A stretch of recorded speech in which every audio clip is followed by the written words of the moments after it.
जय श्री राधे कृष्ण। एकादशी हिंदू धर्म का बहुत ही महत्वपूर्ण और शुभ दिन माना जाता है। इस दिन भगवान श्री हरि विष्णु पूजा की जाती है और व्रत रखा जाता है, जिससे भक्तों का पुण्य फल प्राप्त होता है। ज्येष्ठ महीने के शुक्ल पक्ष की एकादशी को पद्मनी एकादशी कहा जाता है। यह एकादशी हर 3 साल में एक बार आती है और भगवान विष्णु की पूजा के लिए अत्यंत फलदायी मानी जाती है।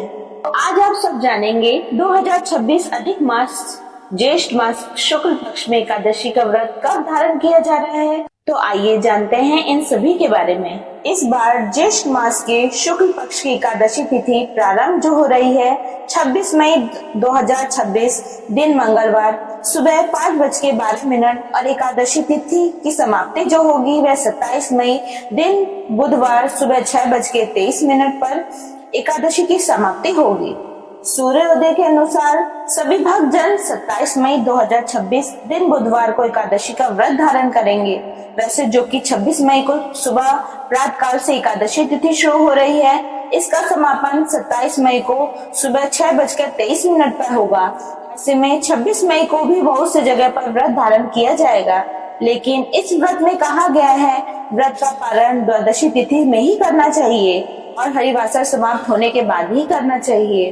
तो द्वादशी में अगर पारण के लिए समय प्राप्त हो रहा हो तो उस दिन व्रत को धारण करना श्रेष्ठ माना गया है। इस कारण से सभी भक्तजन 27 मई को एकादशी का व्रत धारण करेंगे। द्वादशी तिथि प्रारंभ जो हो रही है वह 27 मई 2026 दिन बुधवार सुबह 6:24। द्वादशी तिथि की जो समाप्ति होगी वह 28 मई 2026 दिन गुरुवार 7:58 द्वादशी तिथि की समाप्ति होगी। तो सभी भक्तजन व्रत का पारण जो कि 28 मई 2026 दिन गुरुवार को व्रत का पालन करेंगे। पारण का समय 28 मई को सुबह 5:25 से लेकर सुबह 7:57 तक का होगा। व्रत का पारण गौदधना पारणम यानी कि गाय के दूध के दही से व्रत का पारण है। यदि यह संभव ना हो पाए तो आप जल फल या तुलसी दल से व्रत का पारण करें। इस दिन पूरे विधि विधान के साथ भगवान विष्णु माता लक्ष्मी का पूजन करें। गंध पुष्प धूप दीप आदि से पूजा करके भगवान को अनेक प्रकार के ऋतु फल अर्पित करें। दूध से बने हुए वस्तुओं को भगवान को भोग लगाएं। जब भी भोग लगाते हैं तो तुलसी पत्र अवश्य भगवान के भोग में लगाएं। कथा का श्रवण अवश्य करें। विष्णु सहस्रनाम पुरुषोत्तम आदि का पाठ या श्रवण करें तो यह बड़ा ही पुण्य फलदायी होगा। जो भी एकादशी का व्रत धारण करते हैं उन्हें दशमी के दिन से ही व्रत के नियमों का पालन करना चाहिए। दशमी तिथि के दिन शुद्ध और सात्विक आहार ग्रहण करना चाहिए। चावल ग्रहण नहीं करना चाहिए। कांसे के पात्र में भोजन नहीं करना चाहिए। इस दिन मांस मसूर चना कोदो शहद साग व पराया अन्न त्याग देना चाहिए। दशमी के दिन भोजन ग्रहण करना चाहिए तथा इस दिन बन सके तो नमक का सेवन बिल्कुल भी ना करें तो बड़ा ही पुण्यदायी होगा।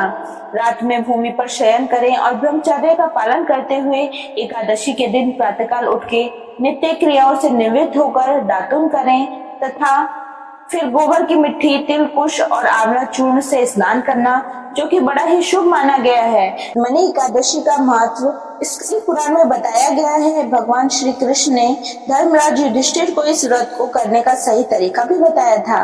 माना जाता है कि पद्मनी एकादशी का व्रत रखने से इंसान अपने पुराने वर्तमान सभी से मुक्ति पा सकता है।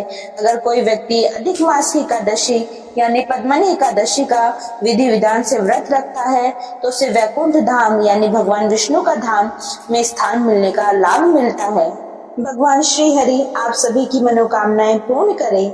यदि आपको यह वीडियो पसंद आई हो तो वीडियो को लाइक करें, अपने परिवार और मित्रों के साथ जरूर शेयर करें और हमारे चैनल को सब्सक्राइब करना ना भूलें।